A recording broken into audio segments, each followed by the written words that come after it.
Hello, I'm Neil Gaiman, and you're here on my Facebook page for a Facebook Live signing. Actually, I've already signed all of the ones behind me, so I'm just going to do the ones on this table. And while I'm doing it, I'm going to tell you a bit about the book, Art Matters, what it is, why it is, what kind of thing it is, and how it came to be. So this is a very different book to any of my other books. All of my other books began with me going, I'm going to make a book. This book began with Chris Riddell. And I've known Chris, and I've been working with Chris now for over a decade, ever since he did the illustrations for the Graveyard book. And Chris, wonderful English illustrator. He's been, for a while, he was the British Children's Laureate for 3 years, going around schools and libraries, just being an evangelist for the entire idea of making art. And one of the things that Chris has been doing, as a laureate, as evangelist, as somebody who loves drawing, is taking things that I have written, taking poems of mine, taking essays of mine, taking things of mine that he wanted the world to see, and doing drawings and illustrating them, and then putting them out on the web, just putting them up on his Tumblr or on his Instagram feed or on Facebook, and sending them out into the world. And my English publisher, Headline, noticed that he was doing this and said, Chris, we'd like to collect some of these. And came to me and said, how would I feel if some of Chris's wonderful little illustrated essays of mine got collected? And I said that I thought it would be a very wonderful idea. So Chris actually wrote his own introduction to the book. He said, I love the way words and pictures work together on a page. I have also noticed how when wise words have visuals added to them, they seem to travel further online, like paper aeroplanes catching an updraft. Neil's words are some of the wisest I've found, and the response when I illustrate them and post online has been wonderful. It is an even greater pleasure to see them collected in the pages of a small, elegantly bound book. And this is a very small, very elegantly bound book called Art Matters, subtitled Because Your Imagination Can Change the World. And on the back it says, be bold, be rebellious, choose art, it matters. And it contains 4 essays. Actually, that's not true. It contains 3 essays and a poem. The first one is a credo, which I wrote after the Charlie Hebdo massacre in France. It's about what I believe. It's about how important freedom of speech is, but how much more important freedom of ideas are. And then the next one is called Why Our Future Depends on Libraries, Reading, and Daydreaming. And part of the fun of this one is that since the book came out in the UK, we are besieged by schools and by libraries saying, can we reprint this? Can we make giant photocopies and put it up on our walls? To which Chris and I have consistently said, yes, you can. We encourage this. Please do it. Then there's one called Making a Chair, which is actually a poem. And it's a poem that's in my last book, Trigger Warning. And it ends with Make Good Art, which was the graduation speech that I gave that went viral and became a book in its own right. The Making a Chair, somebody actually asked me on the list of questions that have come in, one of your essays is called Making a Chair. Did you really make an entire chair from scratch? And the answer is kind of. I mean, this particular chair was a sort of one of those flat pack chairs that arrives in somewhere like, but is not actually IKEA. that you then have to try and assemble. And none of the screws actually match the description on the piece of paper for how you assemble it. And so it's about the making process.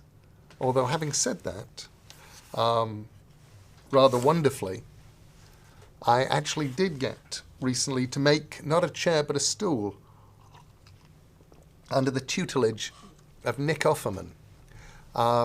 Nick is a wonderful actor. You probably know him from Parks and Recreation. He has a small part, but a hilarious one in Good Omens. And we've become very good friends. And last month, I got to make a stool, and a four-legged stool. And I have now promised Nick that I will come the next time I get any real time off, which is probably going to be about 2023. And I will come to his woodworking studio in Los Angeles, and he can teach me how to make a proper chair. If you want any of these signed books, you can get them at premiercollectibles.com, all one word, /Gaiman. That's premiercollectibles.com, all one word, Gaiman. And that's not premiercollectibles.com, all one word. The all one word is me just telling you that Premier Collectibles doesn't have any hyphens or anything peculiar like that in it. So there are lots and lots of wonderful questions in from you lot, and I'm just going to pick them more or less at random and by whim. I apologize if your question is not picked. I could also apologize if you like if it is. How did you meet Chris Riddell, the illustrator of this book and frequent collaborator? I met at a party, and I met him at the launch party for the Graveyard book, which he'd already illustrated. I didn't get to meet him before he illustrated the Graveyard book. And I knew his work and loved it. We'd exchanged some emails. I commented on his illustrations. There was one character he'd originally drawn blonde when their hair had to be dark, and we had some backwards and forwards on that stuff, but we didn't meet until the party. And then we were friends. We've been friends for the last decade. I can barely remember a time when I haven't been friends with Chris, who, wherever you are, whatever you're doing, Chris just sort of drifts in and sits down and begins to draw. And then, having drawn, he gives the drawings away. And they're always so glorious and so wonderful. What have you been doing so far this month? I have been making Good Omens. Actually, that's what I've been doing so far this year. And it's also what I was doing in the months before. I've been doing it for the last 18 months. Good Omens began, for me, 30 years ago, when Terry Pratchett and I wrote the book.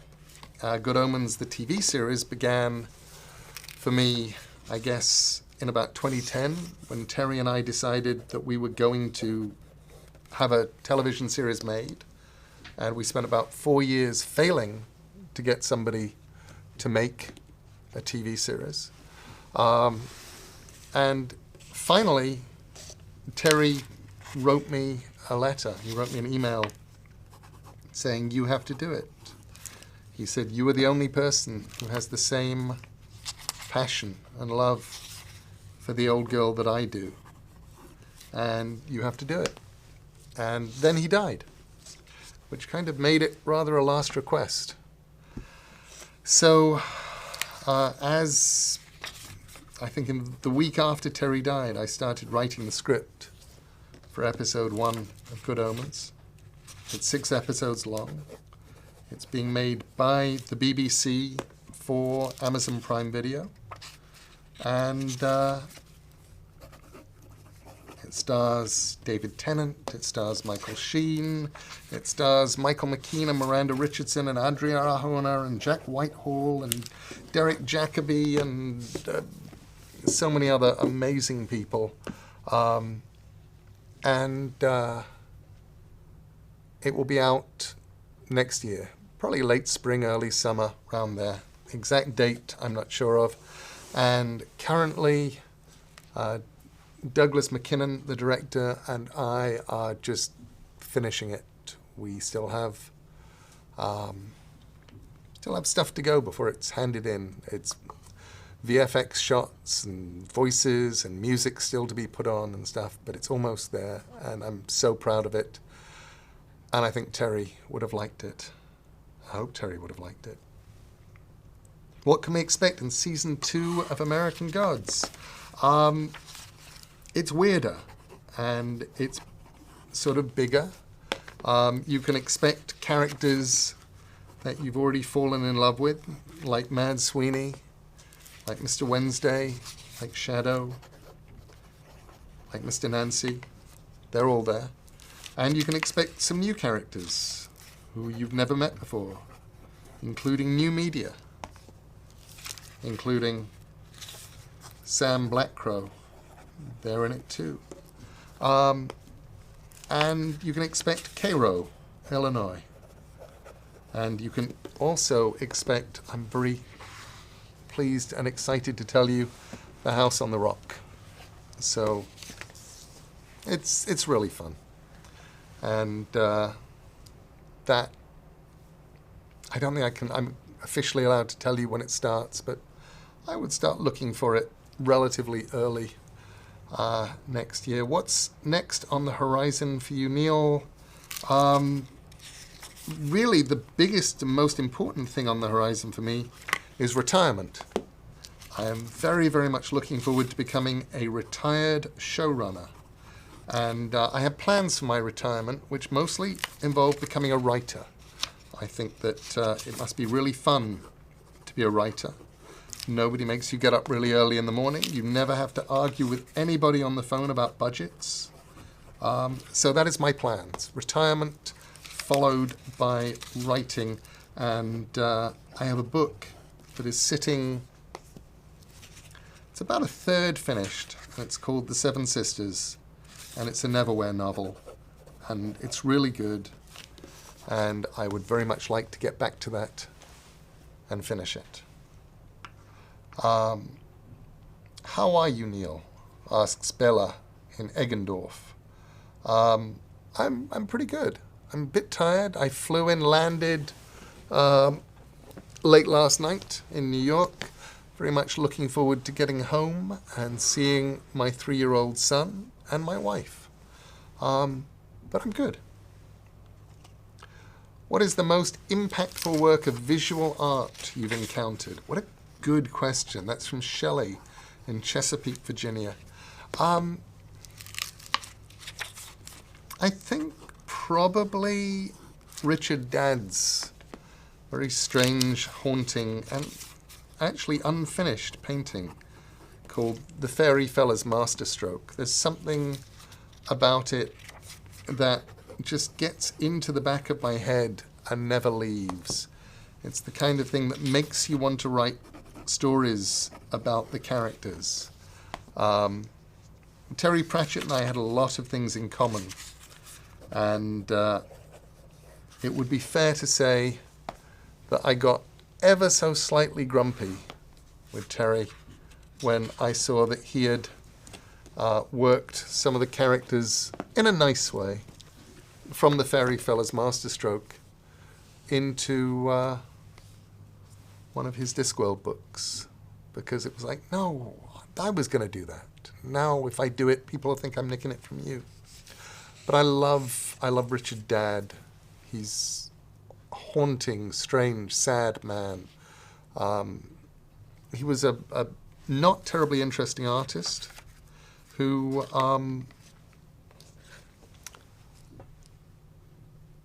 he went mad. He killed his father and went to Bedlam and then went to Broadmoor for the insane. And his paintings became powerful, became strange. They're paintings of fairyland and fairy creatures. And the ones he did in his madness, make you feel like he'd been there and he'd seen them. What is your second favorite fountain pen ink? Oh, I like that. That's a really good question. What's my second favorite? I'm not even sure what my favorite is. My favorite tends to move around. I have a huge fondness. Well, I don't like Mont Blanc pens very much. I do like their inks. I'm actually signing these with a Mont Blanc Violet and a Mont Blanc English Toffee or Toffee Brown or something like that. But I really liked the red that they discontinued a few years ago, and that's now, I guess, my second favorite fountain pen ink, because you can't get it anymore except occasionally. You can find ancient bottles on eBay. It was Bordeaux, and it looks a lot like dried blood.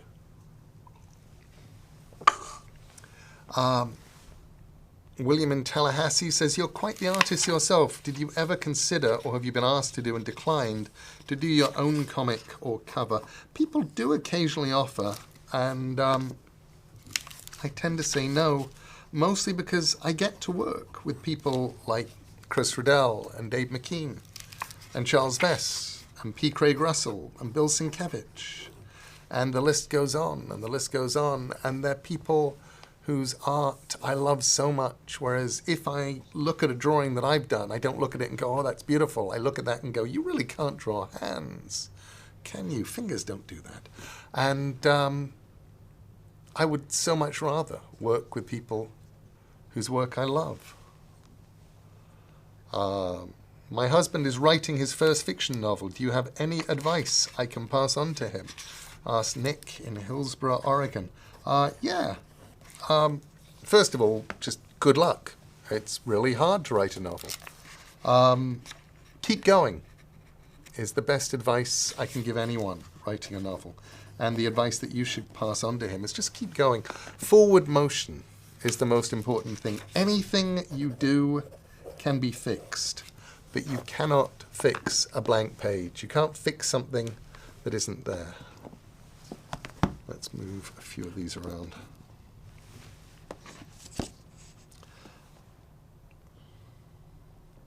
Will we be revisiting the world of London Underground anytime soon? Yes, you will. I just have to retire from being a showrunner and start being a writer again, and I'm on, I think, page 98 of the book, and I need to get back and write page 99.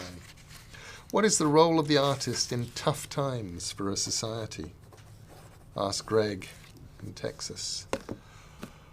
I think partly our obligation is to inspire. I think sometimes in tough times, our function is to remind people that things can be different. They don't have to be like this, that there are better ways, that there are different ways. And also I think we have an obligation to keep a record of our times, because it's too easy to forget. And people in the future may need to be reminded of what happened.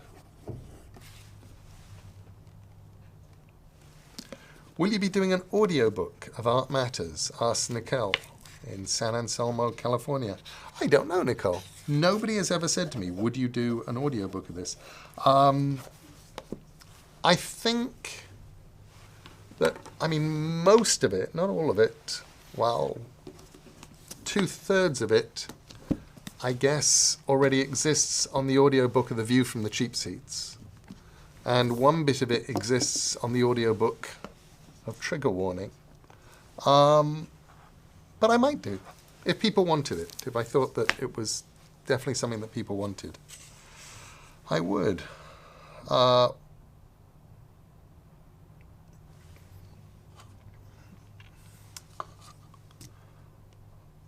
Catherine in Sweden says, how do we make school politicians understand how much art actually matters?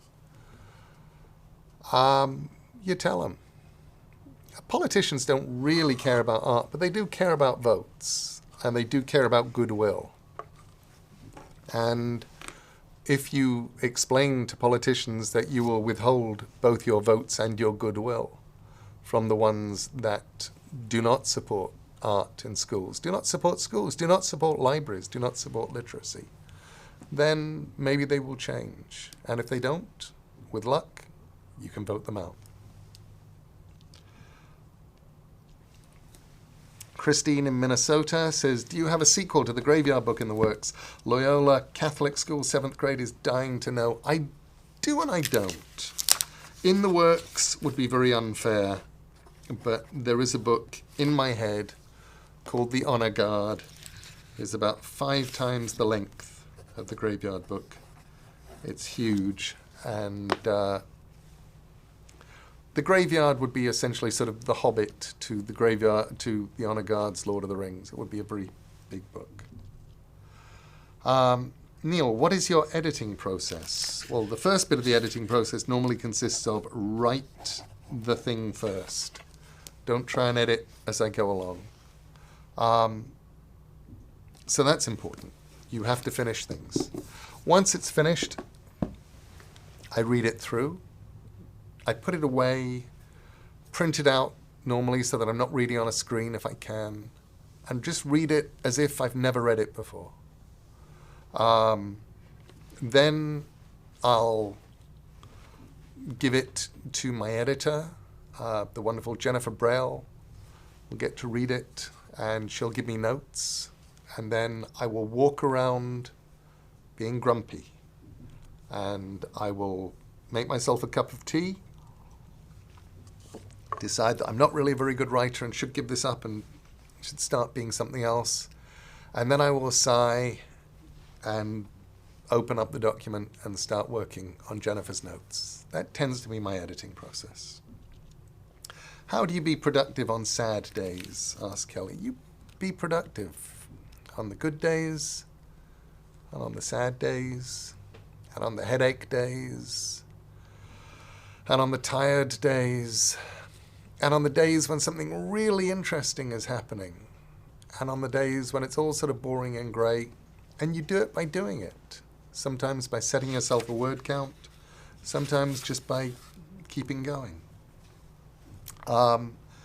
People are asking where you can buy these things that I'm signing, and the answer is premiercollectibles.com/Gaiman. So premiercollectibles.com/Gaiman.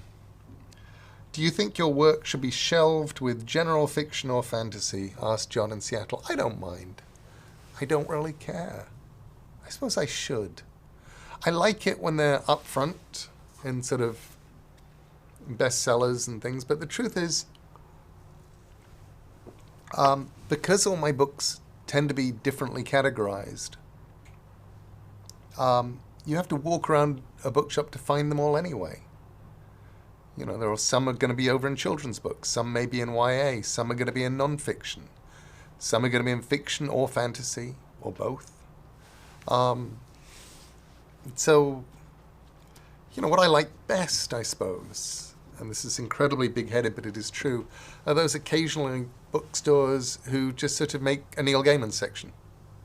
And that's where all of the Neil Gaiman stuff is. And enough of them do it that I always find myself going, what a good idea. I like that. You don't have to walk around the whole shop. But I never really mind. What is your favorite word? Asks Brandon in New York. It varies. I think I've given many answers to that question. Today, I'd say glorious. I like glorious. How do you overcome your fears? Asked Catherine in Grand Rapids, Michigan. I don't know. I don't know that you do overcome them, but you carry on anyway. I mean, that for me is the most important thing. It's like the message of Coraline, that being brave doesn't mean that you're not scared. Being brave means you're absolutely scared, but then you keep going and you do the right thing anyway. Who is your favorite children's author? Asked Michelle, Bridge of Weir, United Kingdom. The late Diana Wynne Jones. I still miss her. She was my friend. But I think she's also was probably the greatest children's author of her generation, and not necessarily recognized as such.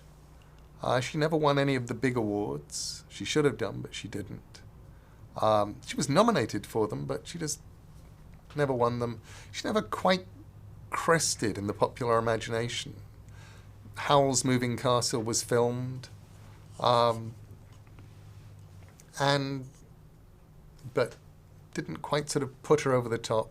And I love her work. I love her books so much. I loved her mind, and I thought that she was just an incredible person. I was very lucky to have her as a friend.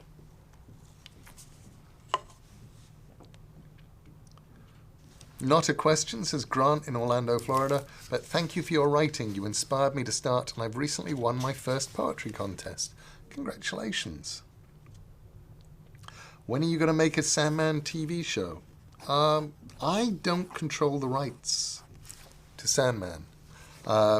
Sandman is owned by DC Comics, which is owned by Warner Brothers, which is now owned by AT&T. So that is something that is much more up to AT&T than it is to me. Did you get to meet, asked Gail in Napa, California, Mark Gatiss and or Miranda Richardson during the filming of Good Omens? What are they like?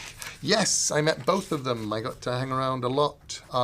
Much more time with Miranda, because she was in many, many, many scenes, than Mark, who is only in it's a long scene. It's 5 minutes long, and it's like a little micro movie. Episode 3 of Good Omens starts with the history of Aziraphale and Crowley, what they've been doing for the last 6,000 years, and the story set during the Second World War. Co-stars Mark Gatiss and Steve Pemberton. Mark is very much like the Mark that you've seen being interviewed. He's very funny. He knows everything about film and TV, and I can assure you that his Peter Lorre impersonation is impeccable. Miranda Richardson is really funny, really well-read, is a delight, and I actually got to tell her that we'd met before, and she didn't remember, but I did, and she wasn't expected to remember. On the set of Clive Barker's, the film of a Clive Barker story called Underworld in about 1985, in a warehouse. And she played one of a gang of mutants. And it was a terrible, terrible, terrible film that Clive has very much disowned. But it had some amazing people in it. It had Stephen Burkoff, it had Denham Elliott, and it had Miranda Richardson, who was just wonderful. And that was where we met. But we've been friends ever since. Where can you buy this shirt? Asks Ruben in Madrid. I don't actually know. It's the terrible thing about being the creator of a television show, which is they just give you the stuff. And I'm sure there is somewhere that you can buy and Imagine American Gods, I believe American Gods TV shirt, but I don't know where it is. What do you enjoy doing to unwind and relax? Right now, my plans for unwinding and relaxing basically involve finishing Good Omens. Once Good Omens, the TV show, is finished, I will unwind and relax whatever I'm doing. What is your favorite dessert and why? Asks Autumn in Alameda, California. Favorite dessert? Really good. I love things with fruit. I am a big sort of weird fruit fan and love anything made with fruit. And I'm also an enormous sucker for the idea of salted caramel ice cream. And yet so much stuff that calls itself salted caramel ice cream is not actually completely glorious and wonderful. But I love the idea. People say salted caramel ice cream, and it's like, yes, that will be the best thing in the world. And that it falls away from this beautiful ideal, the noble perfection of what salted caramel ice cream ought to be. is something that I'm willing to forgive and keep trying, because every now and then it's perfect. Let's find some more questions. How has becoming a parent changed your perspective on art and its place in this world? Asks Abby Smith in Florence, Kentucky. You know, I have been a parent since I was 22. I was a very young father, which means that I've always created. I've always been a writer. I've always been making art as a parent, with that as my perspective. And that was always what I did. Being a new parent, now I've got a 3-year-old. It focuses you. It means that you get to see the world through a child's eyes, which means you get to see things for the first time that you have seen hundreds, perhaps thousands, perhaps millions of times before. You get to just see them for the first time and think about them. And also, of course, for me, it means that I immediately want to start creating art for small kids again. I wind up focusing and finding it impossible to forget on the fact that children are the future. Small kids, we're giving them the world, and they are everything that's to come. And the fun of that is that the better art you make for them, the more they're going to grow up to be somebody else. I love it when, these days, confident women come up to me and tell me that, you know, they read 16 years ago. They were just teenagers, maybe not even that, and they were given Coraline. And it changed who they were, and it got them through difficult times. And I think, okay, I did something right then. So making art for kids, for me, is always one of the most important things there are. I should probably at this point again remind you that premiercollectibles.com/Gaiman is where you can buy all of these books that I've been signing. And let's see. Oh. Alexis in Durango asks, have you ever felt like an artistic failure? If so, how did you handle that? No, never have, because I always assume that you have to fail in order to get it right. And that sounds very glib. It sounds like the kind of thing that you say. But it's also really true. I'm really proud of Good Omens. I think it's really, really good. It wouldn't be anywhere near this good if the things that had frustrated me about making the Neverwhere series hadn't happened.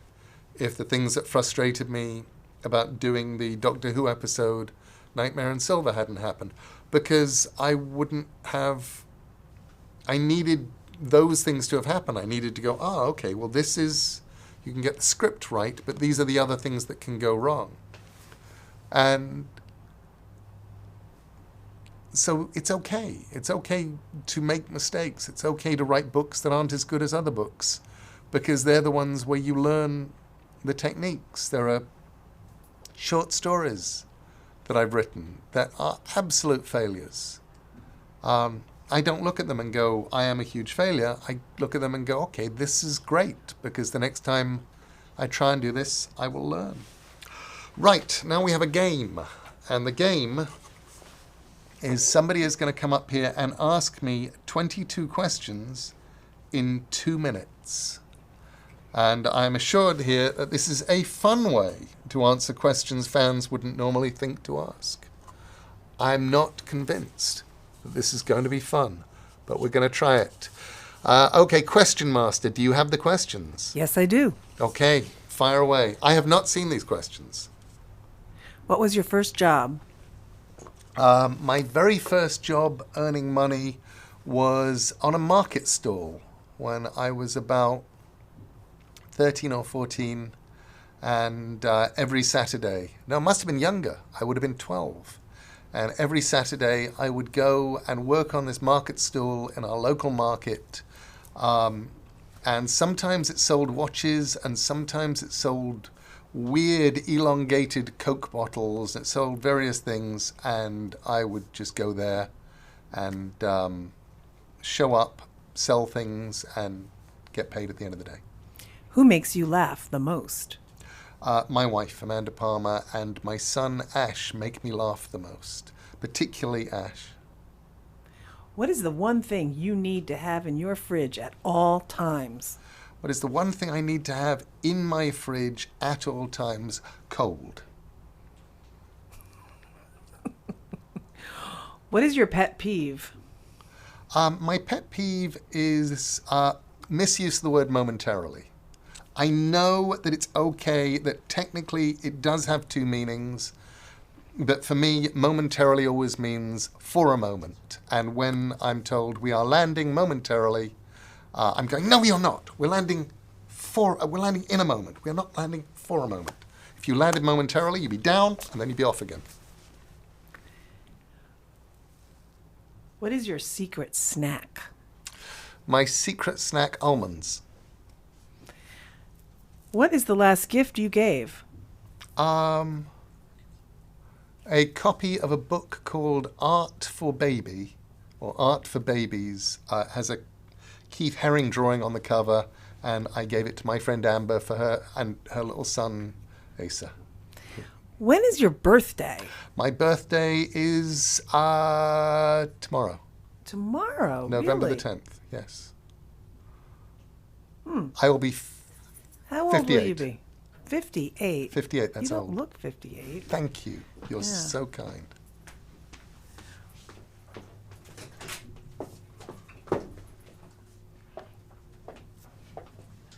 That's a And- surprise. Happy birthday to you. Happy birthday to you. Happy birthday, dear Neo.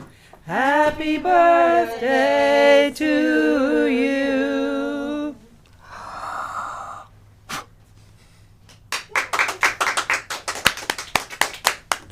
Thank you. I got a cake. The day just got better. Happy birthday, Neil. Oh, thank you, Jen.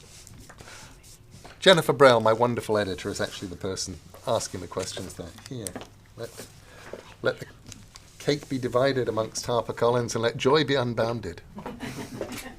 What cause is dear to your heart? Causes dear to my heart literacy. Libraries are incredibly important to me. I look back and I think without libraries I would not be the person I am. And refugees. I just figure that huge global events happen and they affect people. Suddenly you have no home. And suddenly you're on the run, suddenly you're escaping, and we need to be able to look after those people. We are a big human family, and you look after your own. Who's the most interesting person you recently met? The most interesting person I've recently met, I think, recently. Who have I met recently?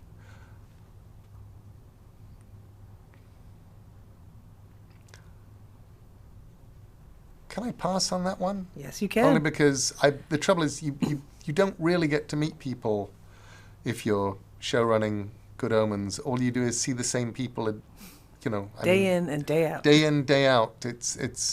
I'm sitting on the couch across from Douglas McKinnon, my director, and we glare at each other. Okay, here's a good one, even though I think most people know this. Where were you born? I was born in Portchester, which is a tiny town near Portsmouth. above a grocery shop in White Hart Lane. If Douglas McKinnon were going to direct a movie of your life, who would you want to play you in that movie? I think it depends. I mean, are you casting for accent or are you casting for hair? Because if it was hair, it would definitely be Dylan Moran. I would like Dylan Moran because, he could do the hair. Do you have any hidden talents? I not only do I not have any hidden talents, I don't even have any visible talents. I'm utterly talentless. Okay. What color is your toothbrush? Black. It's one of those Philips travel sonic things, and it's black. And I thought that would be really easy, except then you discover that the black replacement heads are incredibly hard to get. So it immediately becomes this sort of weird zebra thing. Where do you want to go that you've never been? Where do I want to go that I've never been? I want to go to India a lot. I've never been to India and very, very much want to go there. I'd like to go to Egypt. I'd like to go to Turkey. Also, again, places I've never been that I'd like to go. And then there are so many places I want to go back to. Where do you want to go back to? Russia, Eastern Europe, China, Japan, Australia. What do you consider your greatest accomplishment? My kids. I have 4 amazing kids. I have 2 glorious grandchildren. All of the books in the world stacked up ever so high aren't as glorious as my kids are to me. What's your biggest fear? Things happening to my children. Huge fear. I mean, just like it's the one thing where you go, I don't want that to happen. And of course, the usual ones, things like being on London Underground or in New York on the subway, and that moment where your eyes would just liquefy and then roll down your face like huge pearls and you'd be blind. What's the last book you read? The last book I read was a glorious book called something like The Song of the Neanderthal. And it's about the history of music and why we make it. Finally, what is number 1 on your, Neil Gaiman's, bucket list? Number 1 on my bucket list, finishing Good Omens. That is in that sort of list of things you need to do before you die. Number 1 is finish Good Omens. Everything else comes in number 2, except possibly finish The Seven Sisters. If they sort of come in first equal. But once they're done, I can actually die very peacefully, except that then I want to watch Ash growing up. So, yeah, there's that too. I think I speak for everyone when I say, Neil, please don't die. I will work at it. Okay. Work very hard at not dying. Thank you. And thank you so much. And thank you, everybody, for coming. Again, you can get all of these signed books at premiercollectibles.com/Gaiman. Thank you for the magnificent questions. They were enormously fun. Thank you, Jem, for asking the 22 questions, which I think in terms of failing to answer them in 2 minutes, I think we did an amazing job of answering 22 questions in less than an hour. Thank you so much. This has been fun. We must do it again.